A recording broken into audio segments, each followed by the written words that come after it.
Welcome to today's deep dive. We are doing something, well, a little different today, and it starts with a quick exercise in sheer math.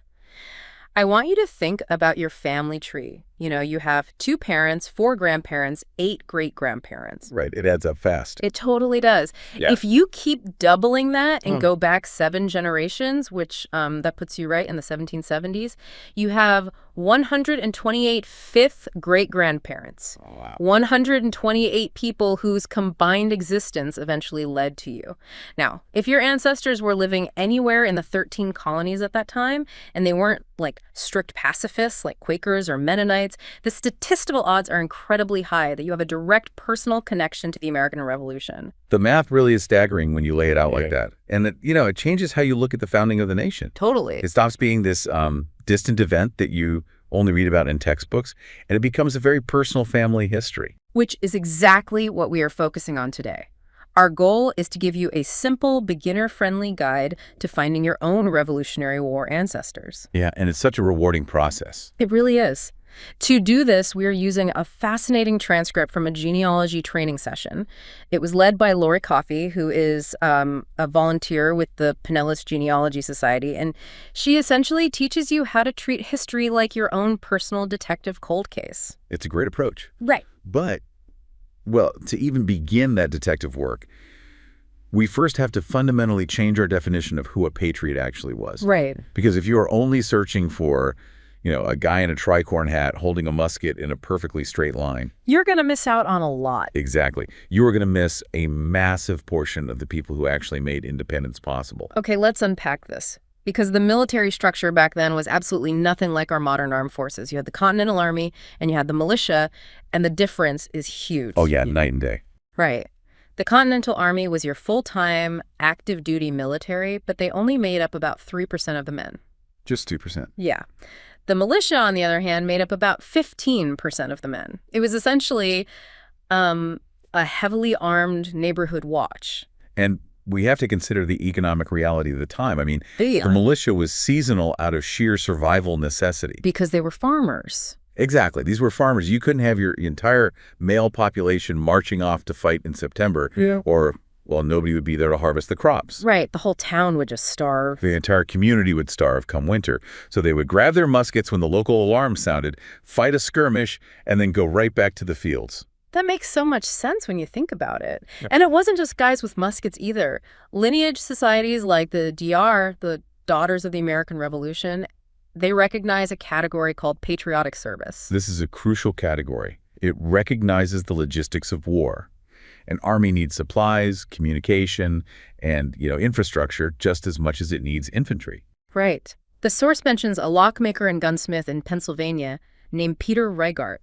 His patriotic service didn't involve marching into battle at all. No, he was making deals. He negotiated a deal to supply guns to the Continental Army at lower prices, and he made that deal directly with the head of the safety committee, who just happened to be Benjamin Franklin. That kind of supply chain management is what actually won the war.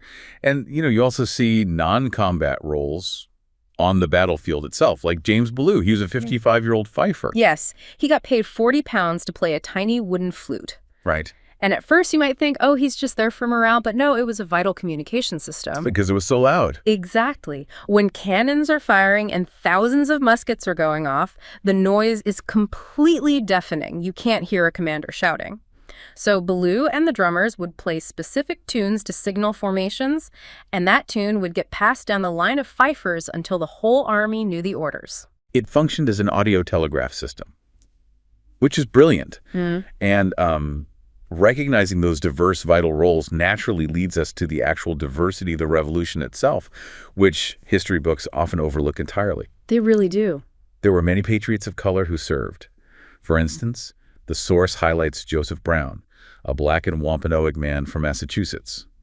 He enlisted to guard the coast, essentially serving as a replacement for his enslaver's son. Wow. Specifically with the promise of liberty in exchange for his service. And he actually secured that freedom. He went on to marry a woman named Lucretia, and they bought a home on Gingerbread Hill where they ran a highly successful tavern that was, like, famous for her gingerbread cookies. I love that detail. Me too. It grounds the history so well. It takes this grand historical narrative and anchors it to a real couple running a bakery on a specific hill. It humanizes them completely. We also see, incredible intelligence work from people like James Armistead, an enslaved man in Virginia. He posed as a runaway to infiltrate British camps. That is so dangerous. Unbelievably dangerous. He was actually serving as a spy for the Marquis de Lafayette, gathering crucial intelligence that helped secure the victory at the Battle of Yorktown. And Lafayette wasn't the only international figure involved, right? The level of foreign support was massive. Oh, absolutely. The French sent soldiers and their navy. The Prussians sent Baron von Steuben to train the troops at Valley Forge. And then you have the Spanish governor of Louisiana, Bernardo de Galvez. He led Spanish troops to capture Pensacola from the British during a literal hurricane. Just think about the mechanics of that. Trying to load a musket with black powder while rain and hurricane-force winds are battering you. It's insane. The powder has to stay dry to ignite. Pulling off a military victory in those conditions is almost unimaginable. Seriously. We also have to mention the Native American nations, like the Oneida and the Catawba, who formerly allied with the colonists. The records show receipts of Oneida men receiving blankets and clothing for their specific service. Yeah, that documentation is key. And, of course, your ancestors might have been on the complete opposite side of all this. They might have been loyalists who fought for the British. Which was incredibly common. We forget that the Revolution was very much a civil war. Communities and families were torn apart over allegiance. If your ancestor was a loyalist, their records won't get you into the DAR, but the source points out they might qualify you for the United Empire Loyalists in Canada. So we have a much better idea of the wide variety of people we're looking for. Where is the very first place a beginner should start this treasure hunt? I mean, my instinct would be to just start typing names into a search engine. That is the modern instinct for sure, but the source advises against it. The very first place you should look is your own physical environment. Like my house. Exactly. The attic. The basement. You are hunting for those inherited cardboard storage boxes that have been sitting untouched for decades. And there is a crazy anecdote in the source to back this up. There was a guy on Antiques Roadshow who was just sifting through some old papers he found in his attic, and he uncovers an original handwritten muster roll from Valley Forge. Unbelievable. He put it up for auction, and it sold for $25,000. Yeah, it perfectly illustrates why genealogists emphasize the hierarchy of proof. Lineage societies strongly prefer what we call original documents. This means the actual piece of paper written on at the time the event occurred. Okay, so the original ink. Right. A handwritten land warrant from 1780 is the absolute gold standard. I need to ask about this, though, because if I go up to my attic right now, I'm going to find like a broken toaster and some old Christmas ornaments, not a $25,000 piece of parchment. Sure, most of us won't. So if lineage societies are that strict, how many of these incredibly rare original documents do I actually need to prove my family tree? Do I need a birth, marriage, and death certificate for all 128 of those ancestors? Oh, not at all. And that's a really common misconception. You don't need a complete set of vital records for every single person. Oh, thank goodness. Right. The goal of the Lineage Society isn't to make it impossible. It's just to prevent historical fraud and maintain the integrity of their institution. Early on in genealogy, people sometimes relied on family lore, just saying, trust me, my great-grandfather fought with Washington. Let me guess. Everyone's great-grandfather fought with Washington. Exactly. That led to a lot of bogus claims. So now the standard is simply to prove the parent-child relationship from one generation to the next. Usually just one solid document, proving that connection per generation is enough to bridge the gap. Okay, that feels much more manageable. But what if the original paper simply doesn't exist anymore? Say a courthouse burned down in 1850? That happens all the time. In those cases, you move down the hierarchy of proof to what are called derivatives. Derivatives, okay. Yeah, these are secondhand records, transcriptions, typed indexes, extracts from a later date. And the least desirable proof is a published compilation, like a family biography written 70 years after the person died. One of the best derivative sources the source mentions is the family Bible. But there is a very specific catch to that, right? Yes, there is. A family Bible is a fantastic source for birth and death dates, provided the entries were written by someone who had firsthand knowledge of the events. But the lineage societies need to verify the timeline. Because anyone could write in it. Right. They need to know when that Bible was actually printed to ensure the dates weren't jotted down by a distant grandson half a century later. So they want to see a photo of the publication date on the title page at the front of the book. Exactly. But because these Bibles were used every single day for generations, that front page is almost always torn out or worn away to nothing. And the source has this brilliant workaround. Its front page is gone, flipped to the beginning of the New Testament, right in the middle of the heavy book. Such a great trick. It is. The publication date often appears there as well, and it's usually perfectly preserved because it's protected by the rest of the pages. It's a very clever tactical tip, but eventually, you are going to exhaust the physical boxes in your house, and the paper trail will go cold. That is the moment you transition to digital sleuthing. Hitting the databases. The source recommends a few big ones. FamilySearch.org, which is free and has over 3.5 billion records. Billion, with a B. Yeah, massive. The National Archives, or NARAR, and the DR has a portal called the Genealogical Research System, or GRS, which lets anyone search a database of over 7 million proven patriots for free, even if you aren't trying to become a member. Which is a huge resource. But if we connect this to the bigger picture, though, you can't just type a name and a state into these databases and expect magic. Searching 18th century archives requires you to understand historical geography. Oh, because the borders changed. Dramatically. The concept of the United States was incredibly fluid. The borders were a mess. This part legitimately threw me. If I know my ancestor lived in Maine in 1776, logic dictates I search the Maine State Archives, right? Naturally. But the source points out that Maine didn't even exist as a state back then. It was just a district of Massachusetts. So if you search Maine, you'll find nothing. You have to search Massachusetts. That's the trap many beginners fall into. You have to remember that before the Constitution was ratified, these 13 colonies were operating almost like 13 independent countries trying to figure out their boundaries. Georgia's colonial borders stretched all the way west and included the future states of Alabama and Mississippi. Wow. And Vermont wasn't a state or a territory. It operated as its own independent republic for years. And Rhode Island was notoriously slow to sign anything, so their official entry into the Union was delayed. You have to look at the map as it existed on the exact day the document was created. That's the key right there. But let's say you navigate the borders, you search the right database, and you finally pull up a digital scan of a document from 1780. You are immediately hit with the next hurdle, 18th century cursive. Oh, the cursive. It is brutal. The ink is faded, the smelling is completely phonetic, and the letters look like a spider just walked across the page. The cursive is a major barrier, but the source highlights a very modern solution. You can use artificial intelligence to translate it. How exactly does that work for a beginner? Do you just, type it in? No, it's actually much easier than that. You take a digital screenshot of that unreadable, faded historical document. You upload that image file into an AI tool.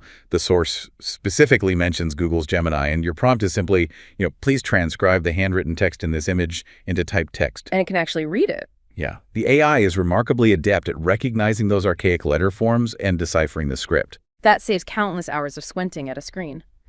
But it raises another issue for me. Let's say the AI transcribes a document perfectly.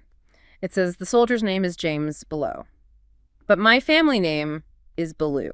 Ah, yes. How do you avoid the same name, wrong person trap? How do I know I'm not tracing some completely unrelated family tree? This is where you have to act like a detective and cross-reference your findings.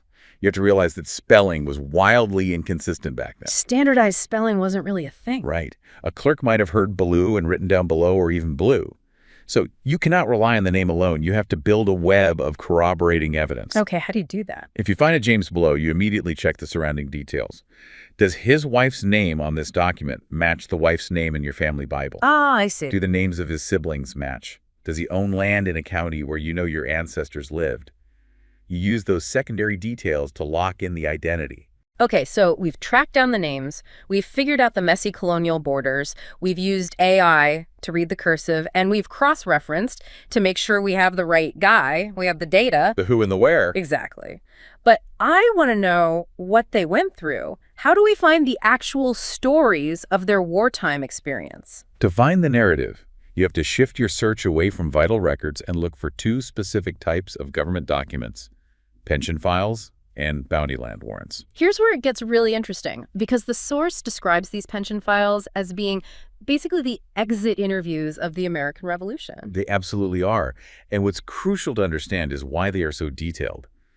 The newly formed United States government was essentially broke after the war. Right, they had no money. None. They couldn't afford to pay general pensions until Congress finally passed an act in 1818, decades after the war ended. So by 1818, these veterans are older men.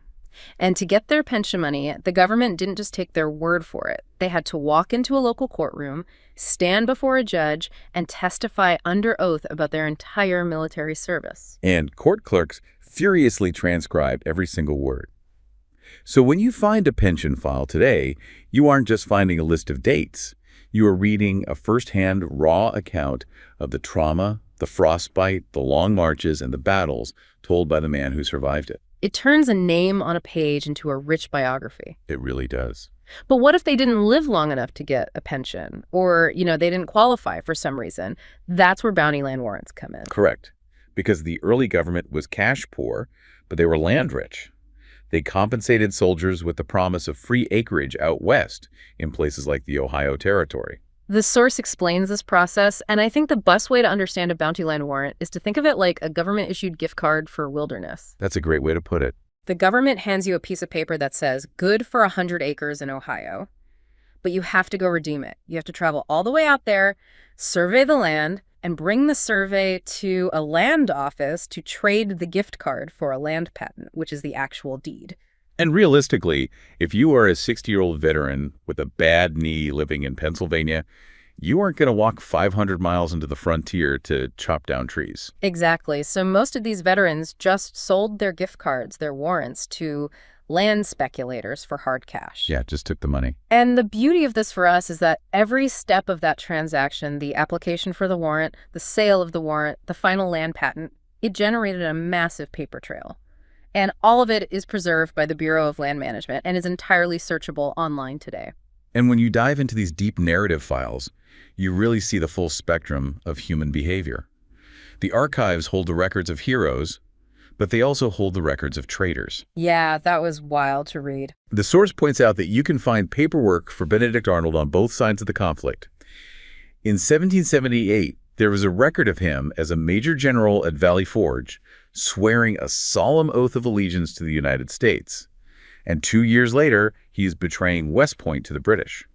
The paperwork catches everything. And it also captures these wonderfully bizarre personal details that you will just never find in a mainstream history book.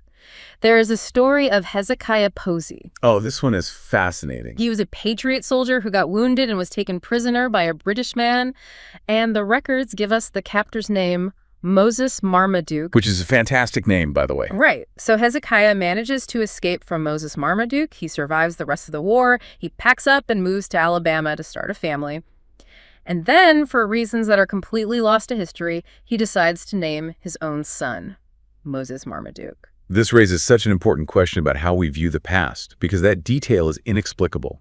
Was it a dark joke? Was it out of some weird respect for his captor? Or a trauma response? We have no idea. But it proves that these were complex, strange, living people, not just, marble statues. So if you are listening to this and you are ready to start finding your own Hezekiah Posey, let's summarize this beginner's guide. The source suggests, starting with organization, get 4 physical binders, 1 for each of your grandparents' surnames to keep your records straight. Then search your physical space. Look through the attic and the basement for old Bibles, letters, and original vital records. When the paper trail ends, move to the digital databases like the DR, GRS, and Family Search. Remember that colonial borders were a mess, so search the geography as it existed back then. Right. And use AI tools like Gemini to transcribe unreadable cursive. And always cross-reference your findings with spouses, siblings, and locations to ensure you have the right person. Finally, track down those pension files and bounty land warrants to find the exit interviews that give you the actual stories of their lives. That is the roadmap. But, we have spent this entire deep dive talking about finding old paper, faded muster rolls, worn-out Bibles, land deeds in a digital database. It is very easy to still think of history as something entirely external to us. But there is one final fascinating point drawn from the source material that completely reorients how we think about ancestry. The modern biological twist. Yes, the source notes that lineage societies like the DARE are adapting to modern science. They're now accepting specific types of DNA testing like Y-DNA or autosomal tests from places like family tree DNA as actual verifiable proof of ancestry. How does that connect to a piece of paper from 1776, though? I mean, they didn't have DNA tests back then. It connects through living descendants. Yeah. Let's say someone else has already done the grueling work of finding the original paper trail for a Patriot, all the way down to a person who is alive today. Okay. If you take a DNA test and your spit matches the DNA of that verified living descendant, you have mathematically bridged the gap. Your biology confirms the paper trail. That is incredible. We started this deep dive talking about how history usually feels like it's locked away in a museum.